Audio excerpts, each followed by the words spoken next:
श्री राम जय राम जय जय राम, श्री राम जय राम जय जय राम, श्री राम जय राम जय जय राम, श्री राम जय राम जय जय राम, श्री राम जय राम जय जय राम, श्री राम जय राम जय जय राम।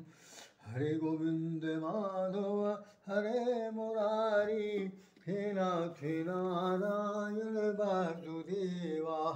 हरे गोविंद हरे मुरारी, हे नाथ नारायण वासुदेवा। हरे गोविंद हरे मुरारी, हे नाथ नारायण वासुदेवा, हे नाथ नारायण वासुदेवा, हे नाथ नारायण वासुदेवा, हे नाथ नारायण वासुदेवा, हे नाथ नारायण वासुदेवा। हरे गोविंद हरे मुरारी, हे नाथ नारायण वासुदेवा, हे नाथ नारायण। सरदा बरसा विगत शरद ऋतु आई, सरदा बरसा विगत शरद ऋतु आई, देखो लक्ष्मण परम सुहाई।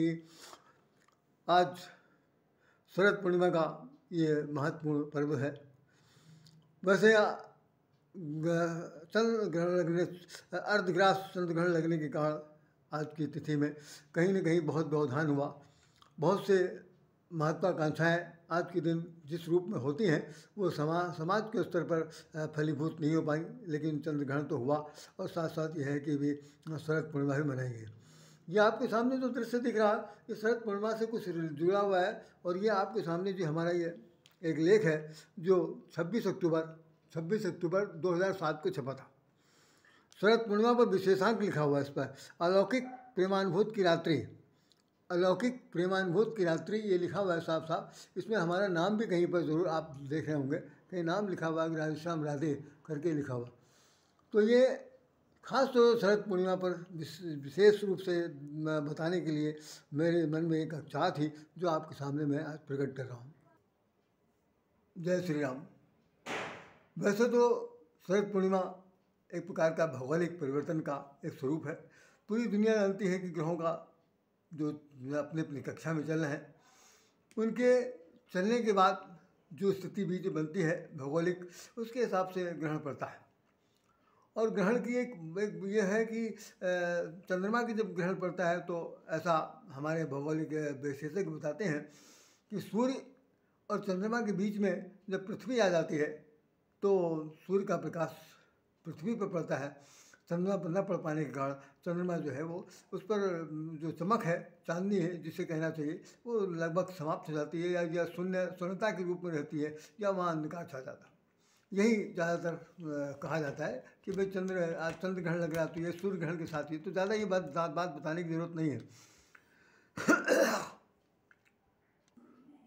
तो वास्तव में किष्किंधा कांड अगर आपने रामचरितमानस का पढ़ा हो तो उसके अंदर विशेष रूप से भगवान राम ने जो चौमासा वहाँ पर क्या नाम स्फटिक शिला पर बैठ करके अपना समय गुजारा था, 4 महीने बरसात के थे।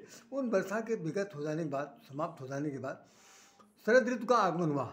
तो गोस्वामी जी ने लिखा है कि भगवान राम तो अपने छोटे भाई लक्ष्मण से क्या कहते हैं, वो मैं 2 चौपाई कह रहा हूँ क्योंकि बाद में बहुत कुछ डिटेल मुझे आपको बताना है। तो बरसा विगत शरद ऋतु आई, बरसा विगत शरद ऋतु आई, लक्ष्मण देखो परम सुहाई, फूले काश सकल मही छाई, जनु बरसा कृत प्रगट बुढ़ाई, उदत अगस्त्य पंथ जल सोसा, जिमलो भई सोसई संतोषा,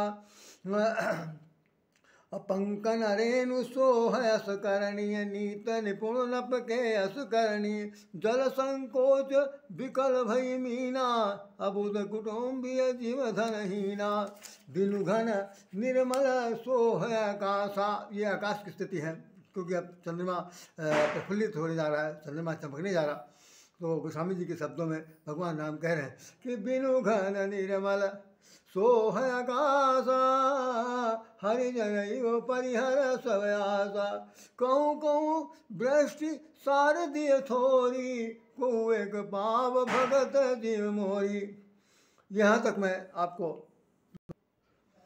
इस शरद ऋतु के बारे में मैं आज आपके सामने जो बात कहना चाहता हूँ कि वास्तव में शरद ऋतु की विशेषता सबसे बड़ी यही है कि इसके अंदर बरसात का जो प्रकोप कहना चाहिए, अनावृष्टि कहनी चाहिए या अतिरिक्त वृष्टि कहनी चाहिए, अतिवृष्टि कहनी चाहिए, उसके समापन के बाद पूरे वातावरण में एक धवल धाम की स्थिति हो जाती है। आकाश मंडल में भी शायद जितने भी बादल हैं लगभग छट जाते हैं और आकाश बहुत निर्मल आकाश। अभी मैंने अमृतमानस की चौपाई पढ़ी तो गोस्वामी जी ने जो बात लिखी है उसको मैं आगे और बढ़ाऊँगा। तो इस चीज़ को शरद ऋतु के संबंध में दो प्रसंग हम आपके सामने रखना चाहते हैं, जो अभी बताऊंगा कि वास्तविकता क्या है। राम के युग में आज के दिन खास तौर से क्या हुआ कि राम जानकी का मिलन हुआ था। पुष्प वाटिका में, जनक की पुष्प वाटिका में भगवान राम का और जानकी जी का महामिलन हुआ। वो भी शरद ऋतु की यही तारीख थी। तो उस महामिलन को गोस्वामी जी ने बड़े सुंदर ढंग से लिखा है कि नायक और नायिका किस प्रकार से मिलते हैं। हम बहुत ही संक्षेप में बोल रहे हैं क्योंकि बहुत कुछ कहना है मुझे और समय के अभाव का भी मुझे ध्यान रखना है कि कितनी देर मुझे बोलना है। समझ लिए कि भगवान राम जनक वाटिका में पहुंच चुके हैं और जानकी जी अपनी माता जी का आदेश पा करके गौरी पूजन के लिए आई हैं। कंकन किंकिन नूपुर धुन सुनी कहत लखन सन राम हृदय गुनी। जो लड़कियां साथ साथ आ रही हैं उनके कंगन और उनकी पायल की रुंझुन की आवाज़ हो रही है। कंकन किंकिन नूपुर धुन सुनी कहत लखन सन राम हृदय गुनी। क्या कहते हैं? जातायत जनक तन्याय सोई अधनुष जग जयकार होई। यही है वो कन्या है जनक की, जो जिसकी शादी का आयोजन है, जिसमें गुरु जी हमको यहाँ पर हम लोगों को लाए हैं और धनुष यज्ञ दिखाने के लिए। तो भाई अब इनको आमने सामने भी होना है। गुरु जी ने उनको किस लिए भेजा? गुरु जी ने उनको भेजा था कि आइए पुष्प ले आइए। तो पुष्प लेने गए हैं तो 34 सचिताई पूछ माली गण लगे लेन दल फूल मुदित मन। वहाँ पर उन्होंने माली को देखा कि माली है कि नहीं है। जहाँ कहीं माली देखा उससे पूछ करके वो एक दोने में फूल का चयन कर रहे हैं और दूसरी तरफ उनकी दृष्टि जानकी जी के प्रचार है। अचानक लता भवन ते प्रकट भय तेहि अवसर दो भाई।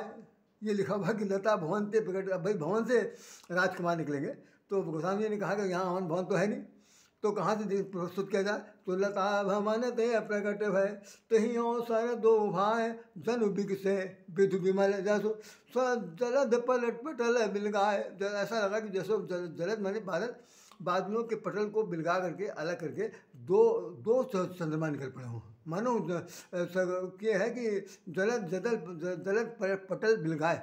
जलद रूपी क्या नाम, जलद माने बादलों के पटल को हटा करके दोनों राजकुमार की उपस्थिति हुई, आमना सामना हो गया। बस बहुत ही संक्षेप सुनिएगा प्रेम के प्रसंग क्या है। ये आज का दिन जो है वो ख़ास तौर से प्रेम का सात्विक प्रेम का, लौकिक प्रेम को अलौकिक प्रेम में परिणत करने का ये दिन है। हमारे भारतीय संस्कृति में, भारतीय सभ्यता में, भारतीय वो संस्कारों में, सनातन धर्म में, यूँ कह लिए हिंदू धर्म के अंदर जो प्रेम का जो अद्भुत जीवन चरित्र है वो आज का ही दिन है। आज का ही दिन है। आज जो संसार की जितनी भी लौकिकता है, लौकिक प्रेम है, उस प्रेम को अलौकिक प्रेम में परिणत करने का एक सुखद अनुभव दिया गया इसके दिन। और ये जैसे आप लोग कहते होंगे, हम लोग सब लोग कहते हैं ना कि 14 फरवरी को वैलेंटाइन डे होता। तो यद्यपि वैलेंटाइन नाम के संत के नाम पर वो दिन माना गया है। उस दिन बड़े बड़े फूल सब बांटते हैं एक दूसरे को प्रेमी प्रेम का, जबकि वो उनकी पुण्यतिथि है। आज यहाँ पर ऐसा कुछ नहीं है, पुण्यतिथि नहीं है, बल्कि ये भगवान के मिलन का दिन है। और दोनों भगवान सामने हैं। द्वापर के युग के भगवान राम के, त्रेता के युग के राम का दृश्य सामने आए। तो चित्र से भी दिखाया जा रहा कि देखी शोभा सुख पावा हृदय सराहत मुख बचन आवा भयउ बिलोचन चारु चंचल मनहु सकुचित तजहु दिगंजल। जैसे ही दोनों की आंखें चार हुई मनऊ सकुच निम तजहु दिगंजन। इन पलकों पर बैठे हुए जो निम नाम के देवता हैं, मतलब राजा जनक के पिताजी, वो इसके देवता माने जाते हैं पलकों के। और उन्होंने देखा कि जब हमारी जो पौत्री पौत्री है, उसकी उसके ये घर वाले हैं, होने वाले दामाद हैं, तो ऐसी स्थिति में हमें यहाँ पर रहने की कोई आवश्यकता नहीं, मर्यादा का उल्लंघन हो रहा। तो तुरंत वो मनहु सकुच निम तजहु दिगंचल, निम जो है वो तुरंत वो पालक छोड़ के भाग गया। परिणाम क्या हुआ कि अपलक नेत्र से दोनों एक दूसरे को देख रहे हैं। और गोस्वामी जी ने लिखा कि भाई हम तो देखते देखते रह गए, वो भी देखते रह गए। कैसे लिखे? भयउ बिलोचन चारु अचंचल, जो आंखें बिल्कुल चलायमान होती हैं वो अचंचल हो गई, आँखें टंगी रह गई, देखते रह गए। हाय इतनी सुंदरता। तो वो सुंदरता को क्या करा जाए? न जानकी जी कुछ कह पा रही, न वो भगवान राम कुछ कह पा रहे हैं। अगर अपने छोटे भाई से कह देगा कि मुझे ये लड़की बहुत पसंद है, तो भी बहुत बड़ी समस्या आ जाएगी कि मर्यादा का उल्लंघन हो जाएगा। तो गोस्वामी जी ने लिखा कि हमारे जो नायक महोदय हैं वो समझदार हैं। उन्होंने ये किया कि ये कह दिया कि देखी शोभा सुख पावा, हृदय सराहत मुख बचन आवा। उनके हृदय में जो है भगवान, उनके प्रति जो मतलब आत्मीयता है, प्रेम का जो अद्भुत स्वरूप है, वो प्रकट हो रहा है। और साथ साथ वो किसी वर्णन नहीं करना चाहते। खैर, ये बात खत्म हुई और जानकी जी का महामिलन हो गया। और जानकी जी ने भी क्या किया कि लोचन मग राम ही उरानी दीन व पलक कपाट सयानी। जानकी जी ने अपने लोचन आँखों के मार्ग से भगवान राम के सांवले सुंदर स्वरूप को अपने हृदय में लिया। और इसके बाद उन्होंने अपनी पलकें बंद कर लिया, दीनों पलक कपाट सयानी कपाट। तो ये एक रूप दिखाया गया कि है तो संसारिकता, संसारिक प्रेम है, कर कौन रहा? परमात्मा कर रहा। ब्रह्म और माया के बीच का जो महामिलन हो रहा, लौकिक प्रेम को अलौकिक प्रेम में परिणित करने का एक सुंदर सा स्वरूप है। यही दृश्य हमारे आपके जीवन में भी कई बार ऐसा होता है कि कभी कभी ऐसा तो कोई संसार में व्यक्ति है नहीं जिसने कभी प्रेम का कोई मतलब न समझाओ, या उसके जीवन में कभी प्रेम की कोई परख बुद्धि सामने ना आई हो, या प्रेम न किया हो, ऐसा नहीं है। क्योंकि मानस का एक बहुत बड़ा उदाहरण, हम भी इस कायल हैं, दुनिया भी इस बात को जानती है कि संसार में ऐसा कोई व्यक्ति नहीं है जिसके लिए जिसने प्रेम न किया हो। भाई ये बात अलग है कि भाई उसके प्रेम किसी का सफल हुआ, किसी का नहीं सफल हुआ, किसी का हुआ, किसी नहीं हुआ, किसी की कुछ भी हुआ, जैसी स्थिति हो उसकी वजह ने उसका काम है। लेकिन उन्होंने एक चुनौती दे दी।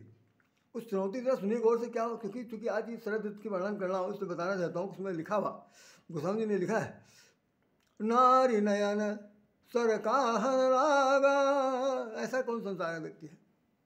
नारी नयन, जिसके नेत्रों का, नारी के नेत्रों से निकले हुए आँख कामदेव के बाण किसको नहीं लगे? ऐसा कौन है इस धरती पर? कोई भी अगर देवता भी बनकर आया है तो वो भी एक बार घायल हो गया। तो नारी नयन सर कहने लगा, किसको नहीं लगा? सबको लगा, कोई घायल हुए बगैर बच नहीं सका। और यही जस्ट इसका विपरीत रूप भी है कि कोई ऐसी स्त्री नहीं है जो अगर किसी को उसने पसंद किया हो और उसको ये बात अलग है कि उस वक्त मर्यादा थी, अब मर्यादा है नहीं, आज कुछ संकलता है, या प्रेम में जो विकृति दिखाई पड़ रही है। इस तरह का ऐसा साहित्य में वर्णन देखने को नहीं मिलता, बहुत कम। खैर, तो भाई ये राम का ये अलौकिक चित्रण है जो आपके सामने हमने प्रस्तुत किया। अब यही स्थिति भगवान श्री कृष्ण के साथ है। गोपी गोपिकाएँ आपस में आज रासलीला के वैसे तो रासलीला रोज होती है। हमारे परम पूज्य स्वामी शंभुनाथ जी महाराज जी, अब मुझे तो ज़्यादा जानकारी नहीं है, संभवतः वो अब हैं नहीं इस दुनिया में, नहीं कह सकता, लेकिन वो बनारस के बहुत उच्च कोट के मानस के मर्मज्ञ थे। उनको मानस हंस कहा जाता था। तो वो आए थे, हनुमान सेतु पर आते थे, हर साल मैं उनकी कथा सुनने जाता था। तो उन्होंने अपने पिताजी की कुछ स्मृतियों को हम लोगों के सामने रखा था, क्योंकि उनके पिताजी बहुत ही वो भी बहुत, उनका नाम था परम सदैव भीमचंडी जी व्यास। उनके सुपुत्र हैं मानस हंस शंभुनाथ चतुर्वेदी ईश्वर। तो उन्होंने ये बताया था कि भाई वहाँ पर रासलीला होती है। ब्रज गोकुल में एक कोई बहुत बड़ी जगह है, कुंजवन है, जहाँ पर आज भी उनका एक कहना है आज भी वहाँ पर होती है। लेकिन सबसे बड़ी शर्त यह है कि उसमें कोई आदमी आज तक उस रासलीला को देख नहीं पाया। रात में 12 बजे के बाद वहाँ पर ये कार्यक्रम होता है, और जितनी भी गोपिकाएँ हैं, जो ये अब तो गोपिका दिखाई नहीं पड़े, वो उस वक्त की। अच्छा, और आपको बता दूं कि जितने भी भगवान कृष्ण के ज़माने में जितनी गोपिकाएँ थीं, वो सब थे गंधर्व थे, देवता थे। उन लोगों ने रूप बदल कर ग्वाल बाल बन करके गोपिका बनकर यहाँ पर अवतरित हुए थे। और ये वही लोग हैं जो त्रेता में भगवान राम के ससुराल के गौरव पक्ष के लोग हैं। वो लोगों ने भक्त मर्यादा का उल्लंघन ना हो, इसलिए किसी के प्रेम वेम का रोमांस जो था वो नहीं दिखाया जा सका। उसको भगवान ने वहीं पर लोगों से कह दिया था कि द्वापर में जब हम अवतार लेंगे तब तुम लोग भी हमारे साथ आना, गोपी गोपिका बनकर, और जो जिस तरह का रोमांस चाहे कर लेना। अब रोमांस हमने शब्द कह तो जरूर दिया, लेकिन बड़ा अटपटा लग रहा है, ऐसा नहीं। इस यहाँ पर भी वही है कि लौकिक को अलौकिक प्रेम में परिणत करने का सबसे वही हमने जो ऊपर लिखा है वो यही है कि सांसारिकता को, सांसारिक प्रेम को, जिसके अंदर वासना, जो सांसारिक प्रेम होता है जो वासना युक्त होता है, सांसारिक प्रेम के अंदर भोग विलास की संभावना होती है। सांसारिक प्रेम में खासतौर से भोगासक्त के साथ साथ शारीरिक सुख की प्राप्ति की चरमोत्कर्ष स्थिति होती है।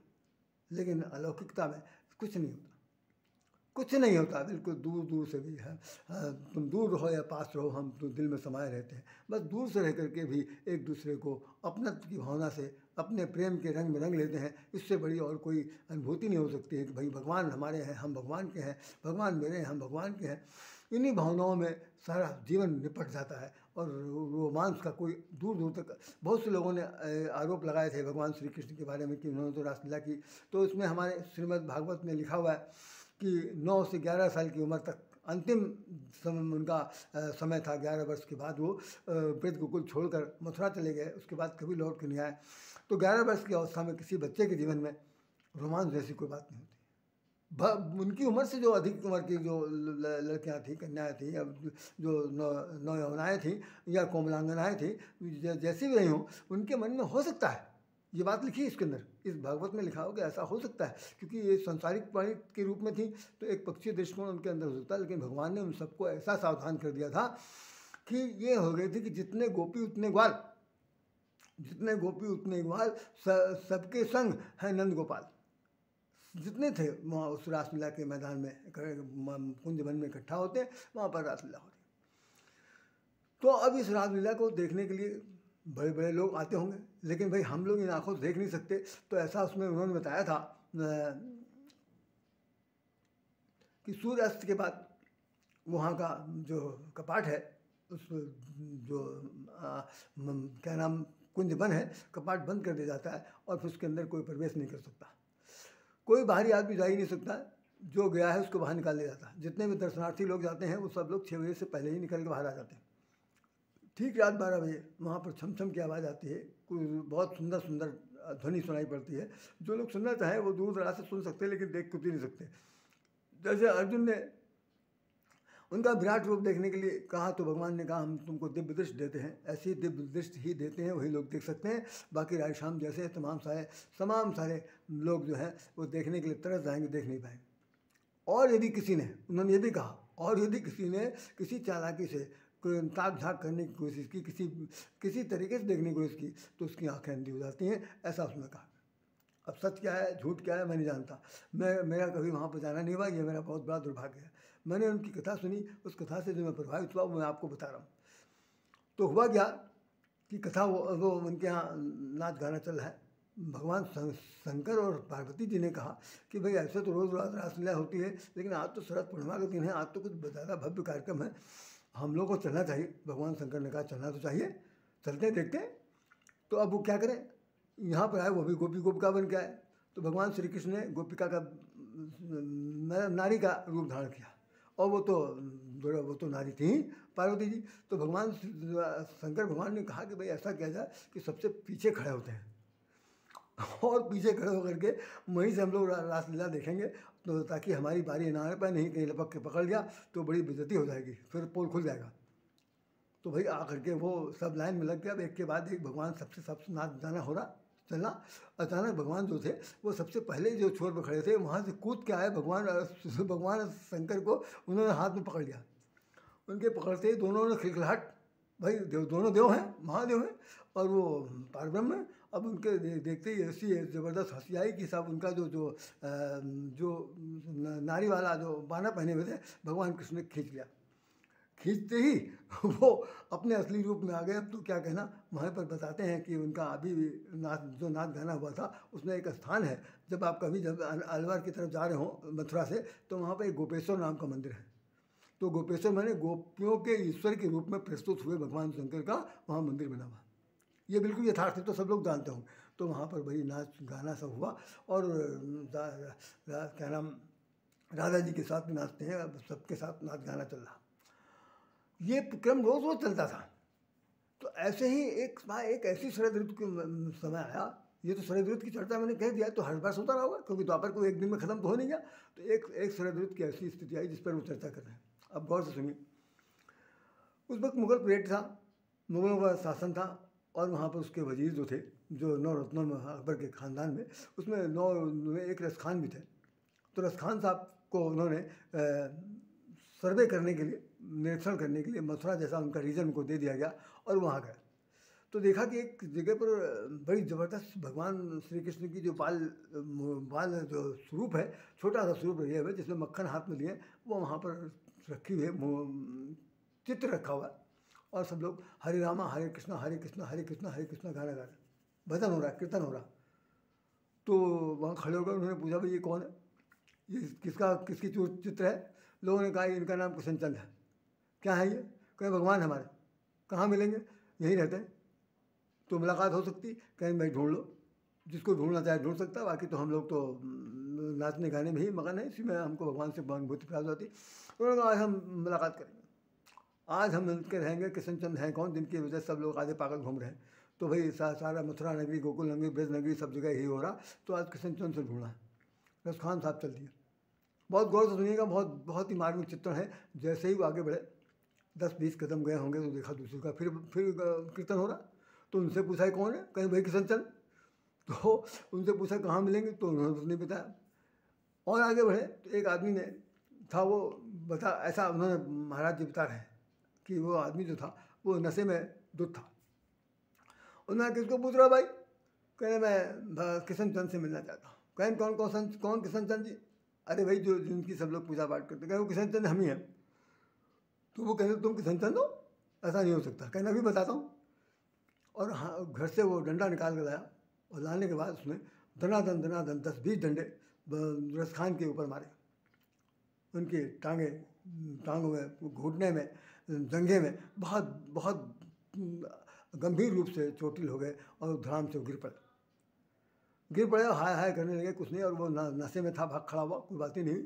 अब क्या हुआ कि उनको तो उनके मन में एक लौ लगी थी कि हमें तो भगवान श्री किशन चंद से मिलना है। भाई साहब खिसकते वो किसी तरह कुंजवन तक पहुंच गए। अब घटना सुन लीजिए। किशन तक पहुंच गए। जैसे ही वहाँ पहुँचे तो पहुँचने के बाद क्या देखते हैं? कपाट बंद हो चुका है। अब किशन चंद मिलेंगे कहाँ? और घायल इतनी हालत में है कि कहीं दूसरी जगह जा नहीं सकते। तो वो इसी गेट के पास वो लुढ़क के गिरे पड़े रहे, और दर्द से कहरा रहे थे। ठीक रात 12 बजा, स्वामी जी बता रहे हैं 12 बजा। तो 12 बजे रात में वो एक बहुत बड़ा वहाँ पर एक पीपल का एक वो क्या, अरे कदम का पेड़ है, उसी कदम के पेड़ के नीचे भगवान श्री कृष्ण आए, राधा जी आई, उनके बाद और सभी गोपिकाएँ आते हैं। राधा जी ने कहा आज बहुत उदास हो भाई, क्या बात है, रासलीला नहीं की जाएगी? नाच गाना नहीं होगा? भगवान ने कहा नहीं होगा, आज रासलीला नहीं हो सकती। राधा कहा ऐसा क्या हो गया? ऐसा क्या हो गया भाई? रोज़ तो हम लोगों के साथ रोमांस इतने अच्छे ढंग से खेलते कूदते हैं, आज तो ऐसा। कहना आज हमको हमारे पैरों में बहुत चोट लगी है, और मैं बहुत दुखी हूँ। इतना मैं दुखी हूँ कि मैं चल नहीं सकता, मैं खेल नहीं सकता, आप लोगों के साथ कुछ कर नहीं सकता। तो उन्होंने कहा आपको चोट कैसे लगी, किसने मारा? कहीं हमारे भक्त को किसी ने मारा। हमारा भक्त जो मुझे खोज करने के लिए इस धरती पर आया हुआ था, और मुझसे मिलना चाहता था, उसको मिलने नहीं दिया गया। किसी सिरफिरे ने उसके चोट पहुंचा दी है, और वो चोट मुझे लगी। राधा ने कहा झूठ बोलते हैं आप, तो दिखाई दे रहा चोट आपको कहाँ लगी? आप तो सही सलामत दिखाई पड़ रहे हैं। तो भगवान ने अपना जैसे ही दुपट्टा हटाया तो देखा कि बड़े बड़े घाव जो थे भगवान श्री कृष्ण के जांघों में, घुटने में, और वो पैरों में लगे हुए। अब तो सब स्तब्ध रह गए कि ये क्या हुआ कि भक्त को चोट लगे, भगवान को मालूम पड़ा? ये शिक्षा भगवान को न मालूम पड़ा? जो कहें कि सबका जगहार पालनहार है, उसको पता नहीं चला? भगवान ने कहा चलो आओ मिलवाते हैं उससे। राधा को लेकर के वो आए उसी गेट पर, वहाँ पर जहाँ पर वो रसखान महोदय पड़े हुए थे। और आते कहा रसखान कौन भाई कौन? रोते हुए उन्होंने कहा कौन? अरे मैं किशन चंद हूँ जिसे तुम ढूंढ रहे थे। किशन चंद? अरे भाई पूरी नगरी में ढूंढ डाला कि किशनचंद नहीं मिले और मार खा लिया। अब हमारे पास कौन किशनचंद क्या बहाना बना रहा हूँ, ऐसा कोई तो नहीं है जो मुझे मुझे अंधेरे में रखे हुए, मैं चल नहीं पा रहा हूँ, उठ नहीं पा रहा हूँ, देख नहीं पा रहा हूँ। कहे मुझे पता, मुझे सब पता है कि जो तुमको चोट लगी, चोट हमें भी लगी है, लेकिन तुम मेरी तरफ उठ के देखो। किसी तरह जैसे उनके ऊपर हाथ रखा, किसी जो रसखान थे उनकी जो शरीर की जो पीड़ा थी वो समाप्त हो गई, और जैसे उन्होंने देखा तो भगवान चतुर्भुज रूप में दिखाई पड़े। भगवान चतुर्भुज रूप में दिखाई पड़े तो वो हंस गए, अरे महाराज आपका नाम तो हमने किताबों में पढ़ा था, बहुत सुना था, आप ही हैं। आप ही कहने भाई मैं तो, तुम मुझे खोज रहे थे तो मैं खोजता तुझे हूँ कुंज मन में, मैं बुलाता तुझे हूँ दीन की वतन में, तो मुझे ढूंढता है आहों और आंसुओं में, और तुम बुलाते हो कीर्तन और भजन में। ऐसे गीतकार ने लिखा था उस संबंध में। तो भगवान श्री कृष्ण ने उन्हें कहा कि मैं किशनचंद हूँ, तुम मुझसे कुछ मांगना चाहो मांग सकते हो। तो रसखान ने कहा मैं क्या मांगूँ, मेरे पास तो कुछ भी मांगने के लिए इस वक्त बुद्धि काम नहीं कर रही, लेकिन फिर भी तो आप लोगों ने बसवैया पढ़ा होगा, बहुत इस बात को उन्होंने बिल्कुल प्रमाणित कर दिया था। हम भी थे, बहुत रो पड़े, हमने कहा क्या गजब है भगवान का ये दृश्य, क्या गजब। जैसे वो सुदामा के लिए कह दिया था, वो हाय महा दुख पाए सखा दुख आए, इतने न कितने दिन खोए, ऐसे उन्होंने पूछ रहे हैं उससे, रसखान से पूछ रहे हैं कि बताओ क्या चाहिए। तो उन्होंने कहा मानुष हो तो वही रसखान, बसो ब्रज गोकुल गाँव के ग्वारन। मानुष हो तो वही रसखान, बसो ब्रज गोकुल गाँव के ग्वारन। जो पशु हो तो कहाँ बसो मेरो, नंद की गाय चराए मदारन।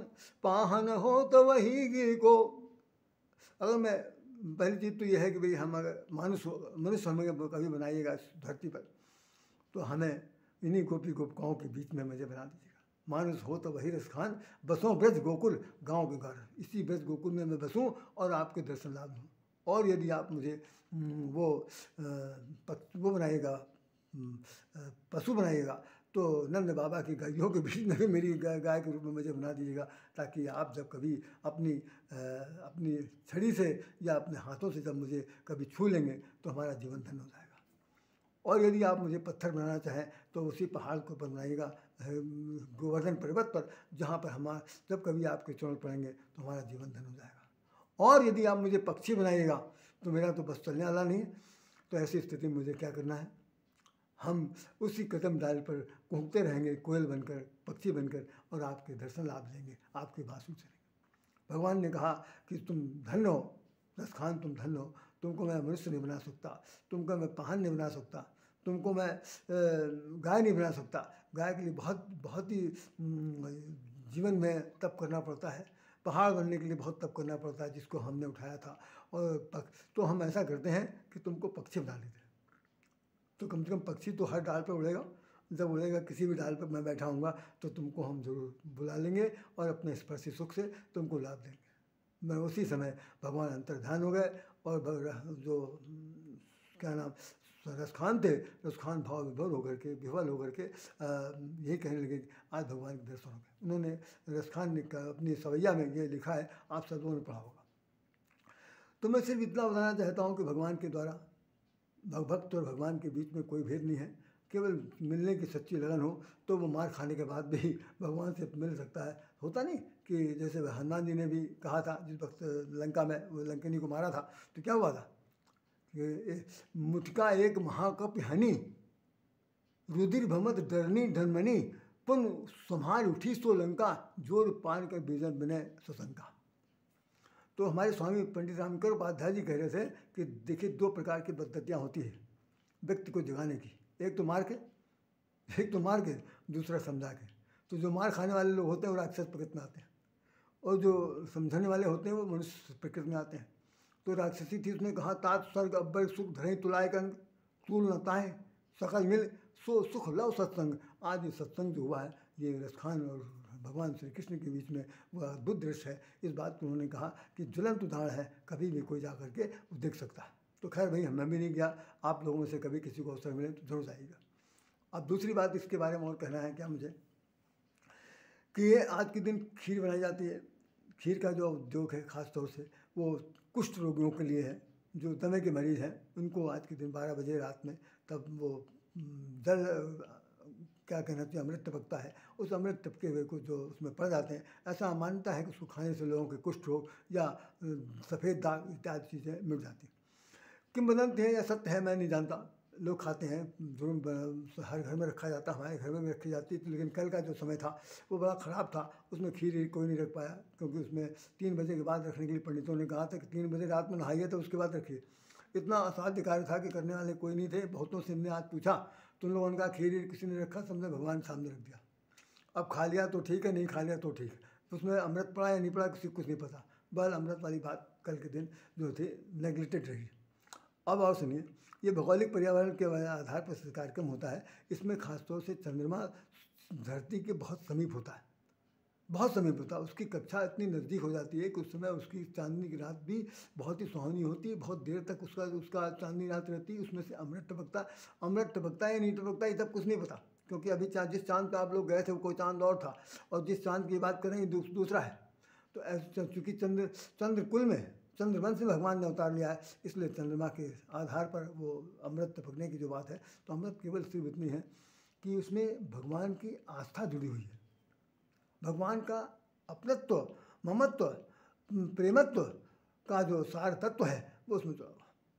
तो वो टपके हो चाहे न टपके, लेकिन ये मान लिया जाता है कि इसके अंदर अमृत ही है। जो होता नहीं है, कहते हैं कि जब तक भगवान को नहीं दिया गया तब तक वो मिठाई है, भगवान को सौंप दी गई, अर्पित कर दी, आम श्री कृष्ण समर्पयामि तो प्रसाद हो गया।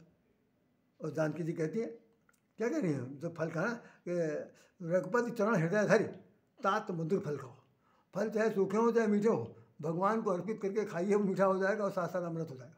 तो वो यही स्थिति है। इसके साथ ये आपका शरद पूर्णिमा का जो पर्व मनाया गया, उस पर्व में खास तौर से ये बताया गया कि संसार में जितनी भी लौकिकता है, उन लौकिकता का जो भावनाएं हैं वो व्यक्ति विशेष को अधोगति की तरफ ले जाती हैं। उससे बचने का एकमात्र उपाय है कि आप जो है वो भगवान की तरफ जाइए, अपने प्रेम को भगवान में अर्पित कर दीजिए, भगवान के साथ अपने को जोड़ दीजिए और आपका महामिलन हो जाएगा। जो वैलेंटाइन डे वाला है वही ये हिंदुओं का जो ये वैलेंटाइन डे है, लेकिन ये वैलेंटाइन डे नहीं है, बल्कि ये प्रेम दिवस है, अमिट प्रेम दिवस है, अलौकिक प्रेम का दिवस है। और इस दिवस का जो कभी भी नकार देगा या जिसके भाग्य में नहीं होगा, वो समझिए सबसे बड़ा दुर्भाग्य है। वर्ष में कितनी 12 अमावस्याएँ और 12 पूर्णमासी आती हैं, उसमें से गुरु पूर्णिमा सबसे प्रसिद्ध है, शरद पूर्णिमा सबसे प्रमुख प्रसिद्ध है, उसके बाद कार्तिक पूर्णिमा सबसे प्रसिद्ध है।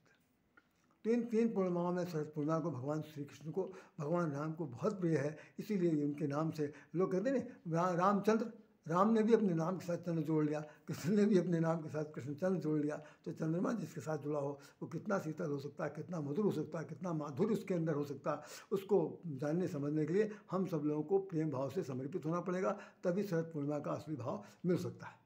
बाकी तो सब लोग प्रेम कर रहे हैं, प्रेम तो कर रहे हैं, प्रेम का मतलब जो है वही जानते होंगे।